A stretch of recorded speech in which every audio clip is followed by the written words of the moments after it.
Homosexuality is a sin, and as we all know, sin has been around since the infamous incident in the Garden of Eden. The Bible tells us this about the sinful state of mankind before the flood, and I quote, "And God saw that the wickedness of man was great in the earth, and that every imagination of the thoughts of his heart was only evil continually." End quote. The key phrases are every imagination of the thoughts and only evil continually. So, friend, we can safely conclude that some of the evil that prevailed in the antediluvian world back then was homosexuality. In other words, the sin of man lying with man and woman with woman has been around a very, very long time. Today, however, it seems the sinful tendency is spreading rapidly more than ever. But the question is asked, what causes homosexuality? Is it genes? Is it a person's upbringing? Or is it simply a matter of personal choice? Are gay people born that way, or are they made that way by the company they keep? The popular scientific answers to this question is that homosexuality is produced by hormonal imbalances, psychosocial influences, and biological factors. And one of the most consistent environmental explanations for homosexuality is called the fraternal birth order effect. What it is, essentially, the more older brothers a man has, the more likely he is to be gay. According to Ray Blanchard, a professor of psychiatry at the University of Toronto, here's what Dr. Blanchard says. The reason could be that the mother's body mounts an immune attack on the fetus of her unborn son. Interesting. So these are all popular concepts as to why people are gay.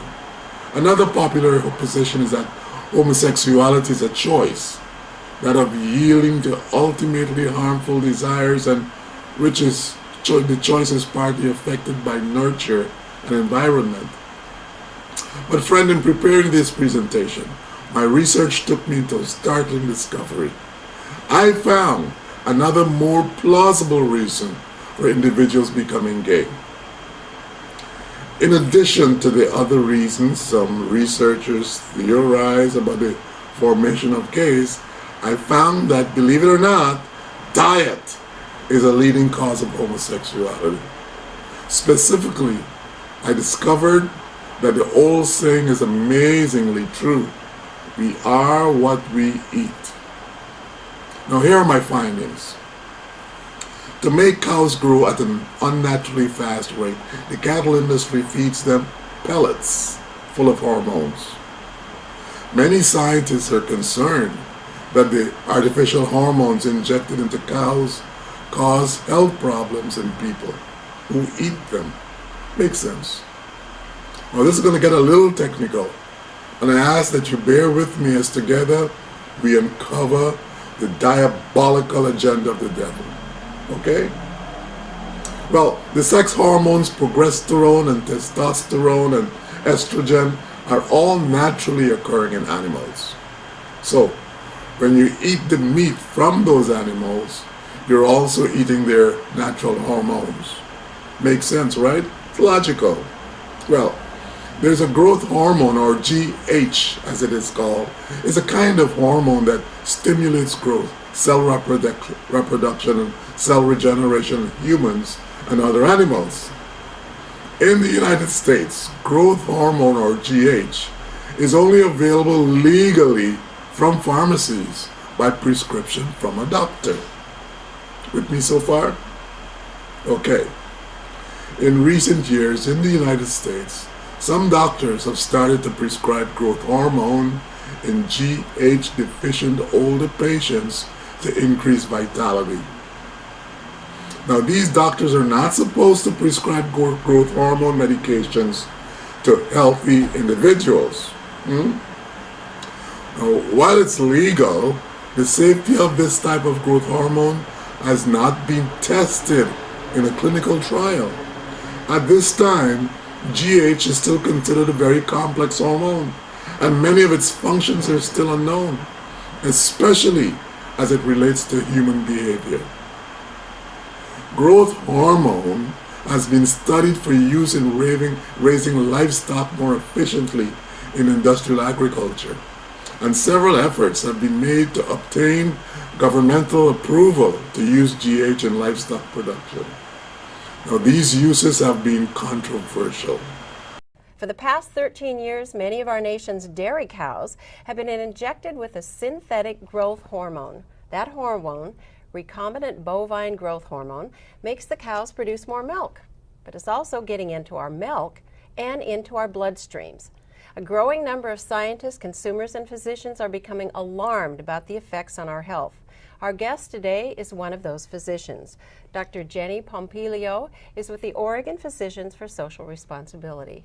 Doctor, welcome. Thank you. Let's talk about what this growth hormone actually is and how did it end up in our milk? Recombinant bovine growth hormone, also known as RBGH, is produced by the Monsanto Corporation, and it is an injection that the cows receive in their buttocks to increase milk production. It's also known as RBST. What are the concerns you have with it? We referred to health concerns, but what are the concerns? There are many health concerns with this artificial growth hormone. This is actually the package insert. So when a dairy farmer buys RBGH, this is what they receive. And on the back are listed all the different medical conditions that can be associated in the cows. In the cow? Yes. So it can increase 16 different medical conditions in cows. Anything from birth disorders to lameness and hoof problems in the cows. It can also cause increased pus in the milk. Oh, that's appetizing. And it can also lead to a painful condition of the udder called mastitis, which is very important for other reasons, which we'll talk about. That would be infection. Right, an infection of the So udder. how do they treat that, with antibiotics? Yes, exactly. And that's another very important concern with RBGH. Because of the increased link to mastitis, they lead to increased antibiotic use. Many of these antibiotics are the same that we use in humans. In the United States, the only FDA-approved use of growth hormone for livestock is the use of a cow-specific form of GH called bovine somatotropin. This is used for increasing milk production in dairy cows. So, we find that a very specific form of GH has been approved by the federal government of agriculture only for the use of increasing milk production in cows. So if you've been following the scientific discussion so far, it is even more important for you to pay close attention to what I'm about to say. One of the many accompanying problems associated with growth hormone can include the excessive use of a certain sex hormone. The sex hormone is called sex hormone binding globulin. Sex hormone binding globulin, or SHBG, has been associated with reduced sexual function. Now let's take a little closer look at SHBG. What is sex hormone binding globulin? Well, sex hormone binding globulin, SHBG, is a glycoprotein that binds two sex hormones, androgen and estrogen. You're probably already familiar with the fact that androgens are the group of sex hormones that give men their male characteristics. And you also know that estrogen is linked with female characteristics, right? So what this sex hormone binding globulin does is bind the two sexes. In other words, this sex hormone cements male-dominated androgen with female-dominated estrogen. Are you beginning to get the picture? Now that you've digested that, think about this. On farms across North America, the antibiotics that we depend on to treat human illnesses are now used to promote growth in animals. Roughly 80% of the antibiotics used in the United States each year are given to animals that are used for food. Each year, 23,000 Americans die and 8 million are hospitalized as a result of antibiotic-resistant infections. And it has nothing to do with prescription medication, while you may want to take a closer look at what's on your plate.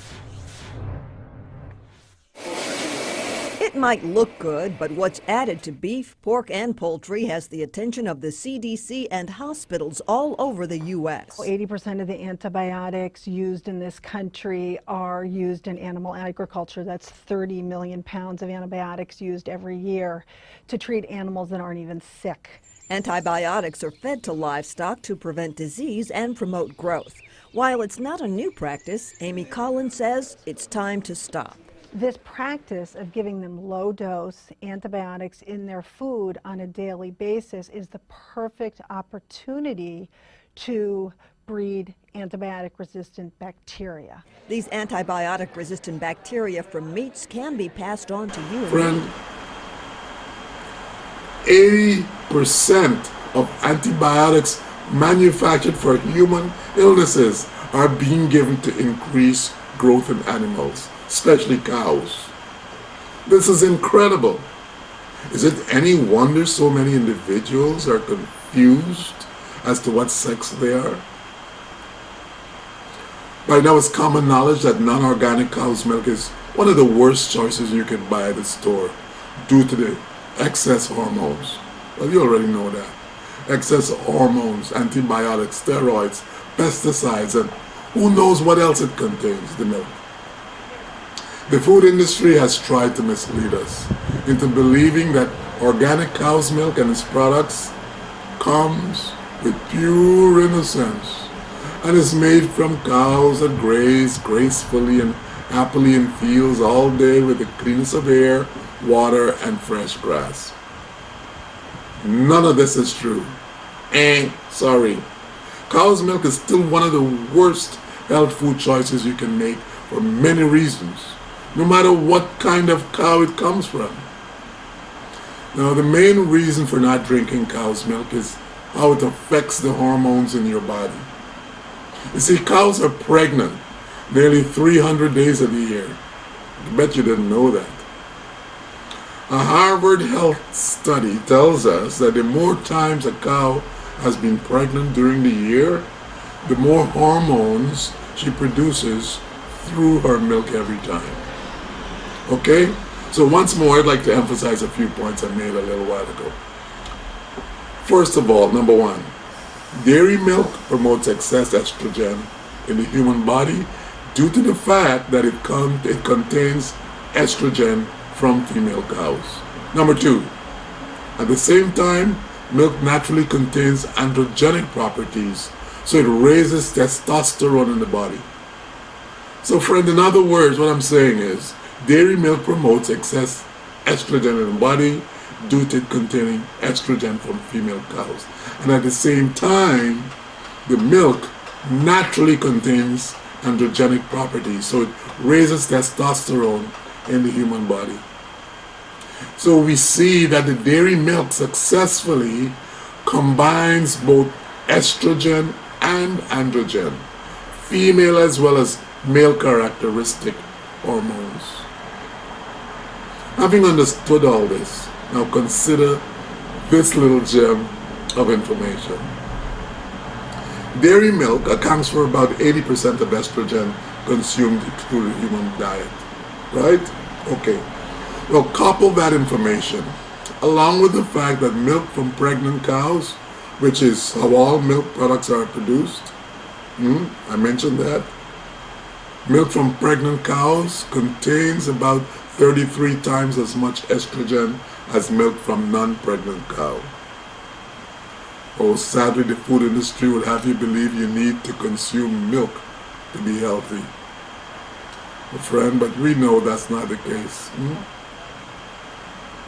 Is it any wonder that as the dairy industry promotes these hormone-laced milk, young boys and girls are developing homosexual tendencies? So with this solid understanding of the dangers of drinking cow's milk, we now turn our attention to the great American love affair with hamburgers. McDonald's, Burger King, Wendy's, and other American burger chains are having a tremendous impact on the standard American diet. Sad, isn't it? I couldn't help that pun, sorry. See, the American love affair with the beef patty is stronger than ever. From summer barbecues, backyard barbecues, to chomping on fat burgers at the ball game, beef consumption is at an all-time high. Now listen to this statement, and I quote, "The possible effects of beef on human population exposed to residues of anabolic sex hormones through meat consumption have never, to our knowledge, been studied. Theoretically, the fetus and the pre-pubertal child are particularly sensitive to exposure to sex steroids. Kids are being exposed to sex steroids. Friend, in other words, the effects of sex hormones through the eating of meat have never been studied." That's what they're saying. In addition, the study says that the fetus and young children are exposed to sex steroids. Incredible. This explosive information is remarkable given the fact that millions upon millions of Americans consume beef on a regular basis. Now here's what the researchers found. They found that almost 18% of the sons born to women in the high beef consumption group had sperm concentrations below the World Health Organization threshold for subfertility. Here's what the scientists said. The scientists conclude, quote, "These findings suggest that maternal beef consumption is associated with lower sperm concentration and possible subfertility, association that may be related to the presence of anabolic steroids and other xenobiotics in beef." Think about that for a second. Oh friend, there you have it. There you have it, my friend. The devil has concocted an evil plan to combine sex hormone dairy milk with sex hormone laced beef to influence a generation of young people to display homosexual characteristics. Jesus described Satan in this way: "He was a murderer from the beginning and abode not in the truth." Why? Because there is no truth in him. When he speaketh a lie, he speaketh of his own, for he is a liar and the father of it. John 8:44. Satan wants mankind to believe the lie that being gay is normal. It is not normal.